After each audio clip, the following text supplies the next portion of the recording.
Okay, so let's start with resident comments. Doesn't look like there's a whole lot of us, but, let's Go to the mic. Get on the mic. Can you hear me? Yes. Yes, sir. Okay, first 3 of minutes, all, Bill. Bill, I want to thank you for originally sending over the proposed, precedent contract. We reviewed it, and we gave you all comments that I believe. I know there's a way to do this. The precedent for negotiation. And this morning, you were kind enough to send over the final contract for review. The entire group did not have a chance to review it, but I did. And I have provided Todd some comments. Let's cut to the quick here. Risk management cannot recommend acceptance of this contract the way it's currently written. There's quite a few points in there that we don't like in there. And some example of some of the minor ones is Precedent shouldn't be able to fire any of our on-site employees without board approval. 2, there's no adequate service level agreement penalties for failure for them to meet their contract obligations. An example, there's no late fee for late or no penalty for late delivery of financials. As you know, this has been a major problem with Associate. The termination provisions need to be clarified. Why should we not be allowed to terminate during the first year by giving the required notice? But most importantly of all is the indemnity provision, and that impacts directly on risk management. They want us to indemnify them for all of their actions, including their negligent actions, just excluding, number 1, their gross negligence, and number 2, their intentional or material breach of contract. I could sit here and give you some examples of that. I think most of y'all are fairly sophisticated, so you have an idea of what negligence versus gross negligence is. But frankly, I don't think we as an HOA should be indemnifying our agents for their negligent actions. I don't know what was covered in the negotiations about that.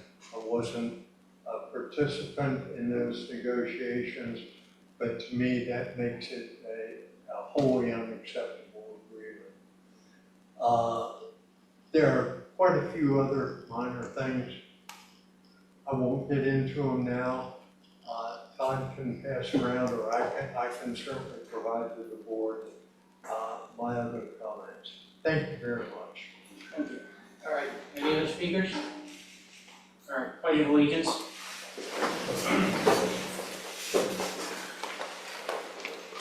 I pledge allegiance To the flag of the United States of America, and to the republic for which it stands, one nation, under God, indivisible, with liberty and justice for all.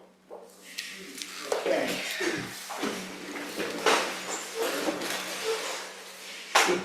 All right, we're going to call to order an establishment of the quorum. Dave Ack. Present. Andrew Emmerich. Here. Beth Ann Holzing. Here. John Elkins. Here. Todd Reinhardt. Present. Bill Simonelli. Present. And we have Chuck Keel, General Manager. We have a quorum established. Okay, and we have one item on the agenda, resolution. Whereas the current agreement between the association and Associate Gulf Coast expires on November 30th, 2024, and on May 30th, 2024, the association board of directors authorized the association president, vice president, and treasurer to form a subgroup of the association board, with the task to evaluate options and solicit proposals from select management companies. Whereas on September 30th, 2024, the Association Board of Directors authorized the Association President, Vice President, and Treasurer to initiate contract negotiations with Precedent Hospitality Mgt. LLC. Be it resolved that the Association Board of Directors authorizes the Association to execute the attached agreement to have Precedent Hospitality Mgt. LLC become the management company operating on behalf of the Association on or before December 1st, 2024. Do I have a second? Okay, thank you. I'll make some general comments, and then we'll give each board member a chance to make any comments. As we described in the correspondence with the board, we went through an evaluation process that started with looking at the material that had been compiled by the previous board as they went through an evaluation in the 2020 and 21 time frame that ultimately led to the selection of Associa at the end of 2021. John Elkins was very helpful with having basically a complete record of all the information so that David and I could go through, in addition to John, to refresh his memory, how the various associations were viewed, how they were ranked, and what sort of led to the selection of Associa. Over the course of the past 3 years, we've had a mixed relationship with Associa. They've had, I think, in general, the board has been pleased with the activities of the on-site personnel. They did yeoman work to prepare the community and to prepare the community for Hurricane Ian in the 22 time frame. Worked with the board to bring on a new landscape vendor to be very active in the evaluation process and be very diligent in the maintenance and securing the amenities for the community. We've all been very disappointed in the back office processing associated with Associa. And originally our thinking was that we would work with Associa and give them a 1-year extension to minimize the disruption to the community so that we could have an opportunity to see them repair their back office customer service, which we really felt multiple times they were in breach of contract with that operation over the past 1.5 years. Unfortunately, as we evaluated the other options that were available to us, we decided and recommended to the board that we thought it was best, because of the business model that Associa has, primarily catering to portfolio managed associations and not specializing in lifestyle communities like Sandoval, that a better choice for us was to go with a highly regarded management company that specialized in supporting the lifestyle communities like Sandoval. And as a result of that, we recommended to the board to start contract negotiations with Precedent, and we worked through the negotiation process with them over the course of the past month. Some of the key terms that are in here is that there is an increase in management fees. The secondary fees are pretty comparable to what we've seen from Associa for postage and other administrative type expenses. They do have a slightly higher overhead allocation, but their healthcare cost on a per head count basis is lower than what was projected to be from Associa and the other management company that we had considered. So all in all, based on their track record, our evaluation of their back office processing, the fact that they are local to Florida, and that we have easy access to all their bookkeeping operations, either in Fort Myers or in Clearwater, and the references that we got from the other communities that have had them for multiple years with really no issues, we went ahead very confident that this was the right decision to make and to put together this contract. We worked through the final terms of the contract over the weekend. There was, as I had also mentioned to the board, we lost about a week in the process because all parties involved had to go their separate ways during the Hurricane Milton week. So they did sort of get us behind the 8 ball in terms of timing. But all in all, I think we were able to pull things together, and I appreciate the contributions that we got from the Risk Management Committee, that we got from John and Dave, and the cooperation and advice that we got from Association Council in working through this contract. So with that, we start with John. One comment I make is, you'll note that in the, there's not a penalty for late financial statements. Let me tell you why. That's like saying a penalty for not going to bed at night. These guys, when I call all the references and ask about their financial experience with Precedent, every one of them said that the number one best part of them was their financial processing and promptness. All of them got their reports by the 15th. We've been asking for the 20th. They got theirs by the 15th. One of them did say the Precedent was late 1 month. They got it on the 16th. We would be delighted with this.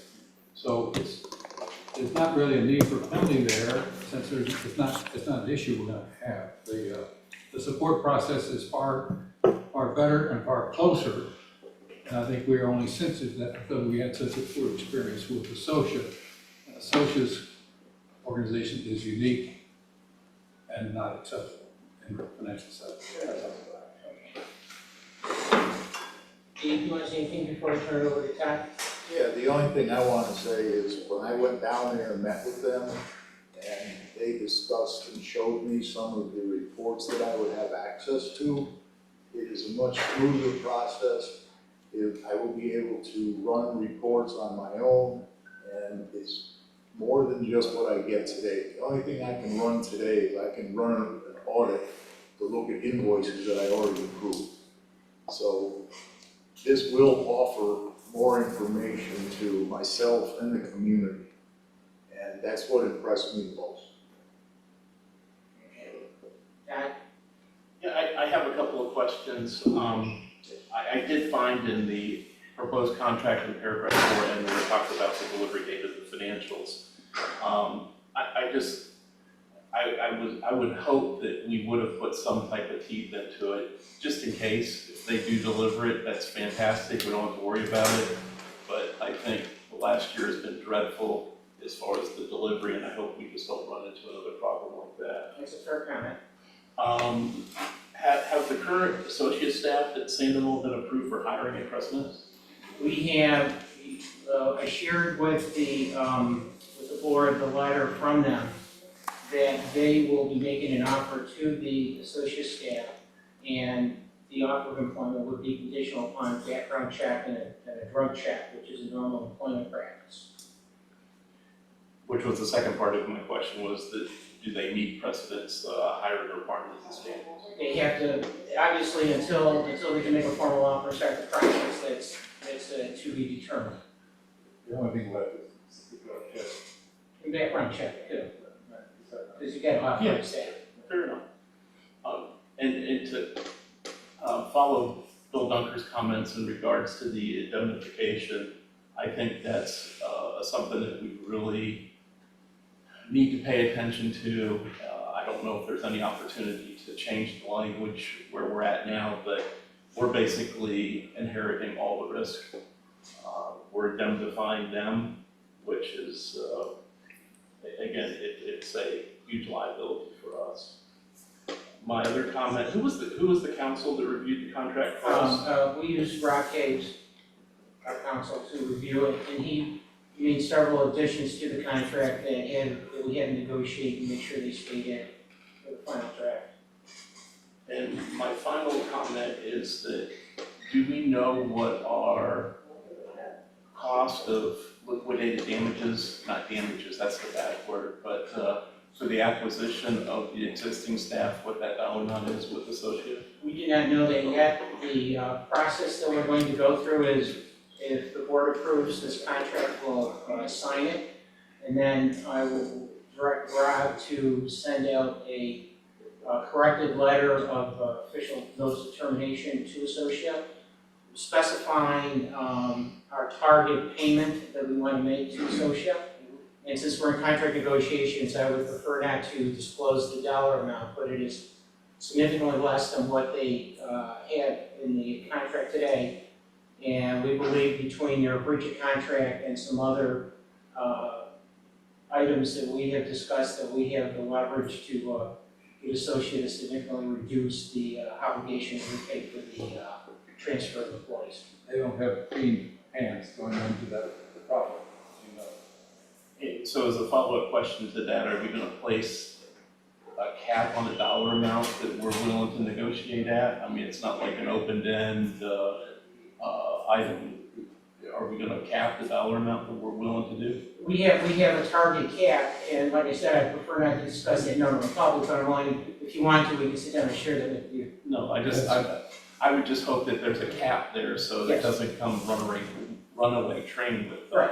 some premium that we're paying for no reason. Right, and then, as, I'm sorry. I'm sorry, I had a follow-up question to Todd's point. Will we have the opportunity to vote on that amount as a board? Yes, I mean, you can't, I anticipate that we're not in any rush to settle this with Associate. So, we will make the termination agreement one of the regular agenda items to be reviewed for the board to vote on, so it'll be in full view for the community. That's all the questions I have. Okay. I just want one note related to the term, although in the precedent contract, they do use the term liquidated damages when you change from them to another management company, that we have a carve out so that if any existing employee continues with precedent, and then we choose to leave precedent and go to their to another company, they will not be part of any termination penalty that we would have to pay going to a new company. So it'll only be if they hired a new employee that's not part of the transfer station. Are you gonna ask me that question? I was gonna look down there, Okay, all right, you're okay. next, yes, Beth Ann. Okay, so the questions that I had, or the points that I didn't understand, I reviewed with you last night.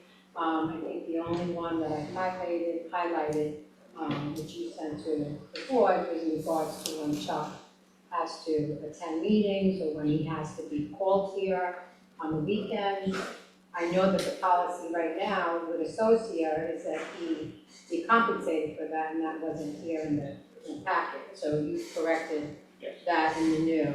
I guess I also just want to know clarity in regards to Mr. Dunker's question, and this is just purely not understanding. I get it that we are indemnified in regards to our positions as board members, but I don't fully understand, and if you can explain to me why that would be the situation that we would take responsibility for them. I don't understand that. And when I was reading through this last night, and as you know, I had lots of questions, I didn't realize that. And so if you could just clarify that might be customary, but I don't, that's not something that I understand. Well, so I'll make a couple comments. First of all, I'm not a lawyer, so for me to speak to the details of the indemnification clause would be doing everybody a disservice, okay? But what I do know is that we had quite a lot of discussion with this withdraw case. And his assessment was that the language that here, where they say they are not indemnified for their gross negligence, was providing us with adequate protection to the association. Okay? I'm more than happy to, if you want, we can set up a call where he can go through this with you in detail. I'd rather, since that is an area that I would not argue that I can Makes sense. talk about intelligently. Okay. I'd like to point out to all of us, and let people know, time is of the essence, Yes. but we must give adequate notice to associate, or we stuck another month. So we need to act. So this contract is effective, they're if it ends being November 30th is the day that we officially terminate. Did I get that wrong? So the associate contract ends on November 30th, Right. and we have to give them official notice on or before October 30th, that we are not renewing their contract and we're terminating their services on the 30th of November. Okay, so in theory, the new management company will take over on December 1st. There's always a possibility associate would come back and say, you know what, let's get this, maybe we'll do the transition right after Thanksgiving or right before Thanksgiving or something like that. But we'll see how that works out once we give them their notice, which will be delivered to them tomorrow, if we approve that this is one positive. Everybody look at your microphone when you talk, or it doesn't come through. Okay, sorry. Sorry. Thank you. Okay.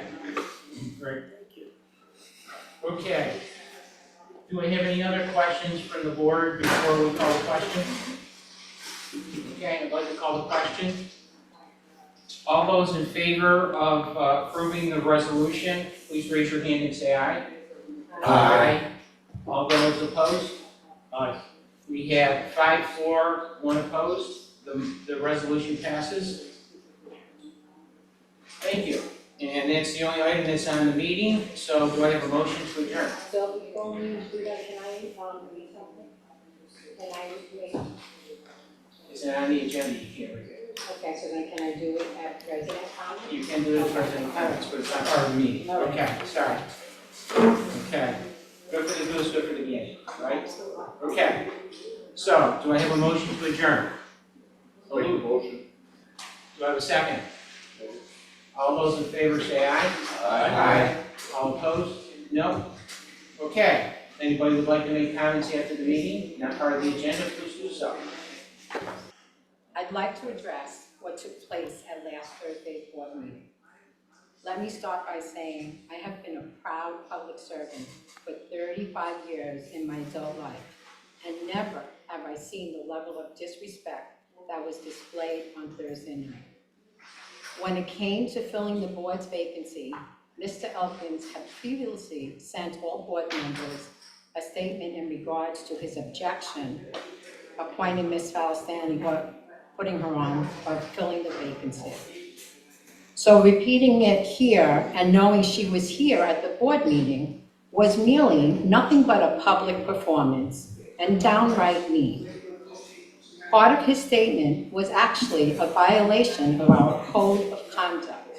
He shared confidential information that took place in a closed executive meeting. When he finished speaking, I commented by saying I thought he was doing a disservice to both Mr. O'Donnell and Ms. Falastini. He then barked at me and inappropriately stated, "That's because you're voting for Kathleen."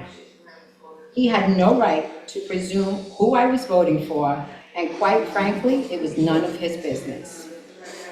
Please know, after a couple of years living in Sandoval, I made the decision to become a neighborhood rep.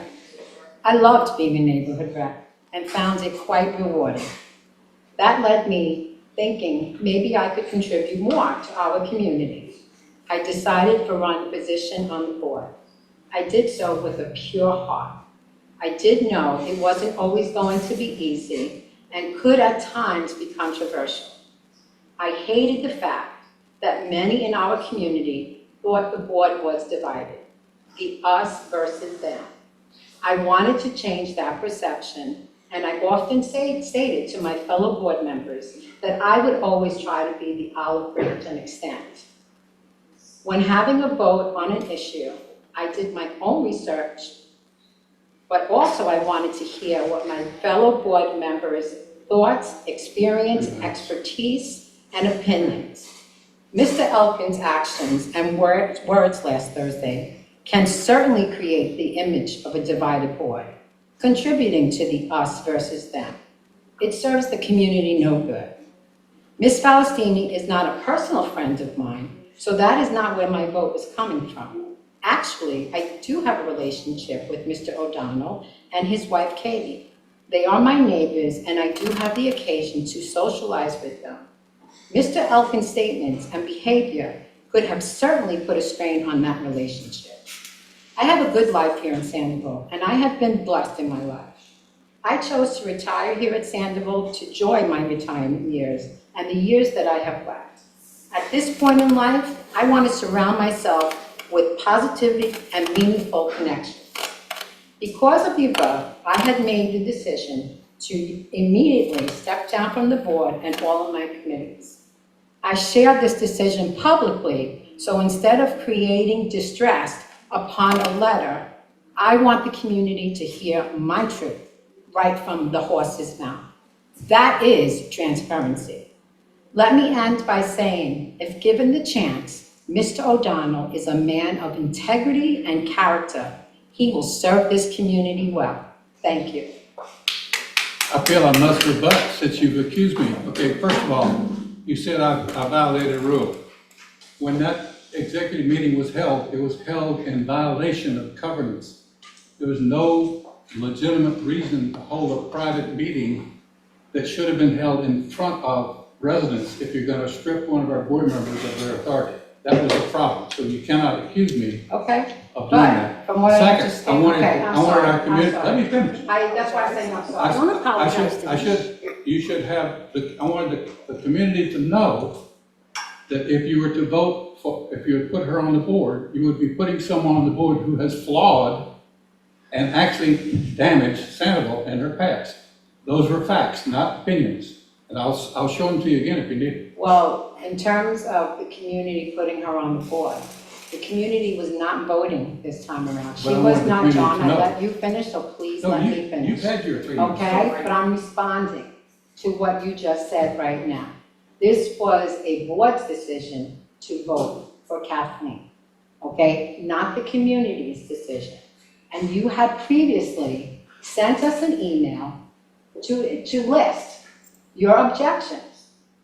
Fine, you're entitled to your opinions, but to publicly state those, I thought was very disrespectful, and the way that you came at me was very disrespectful, and I will not tolerate that.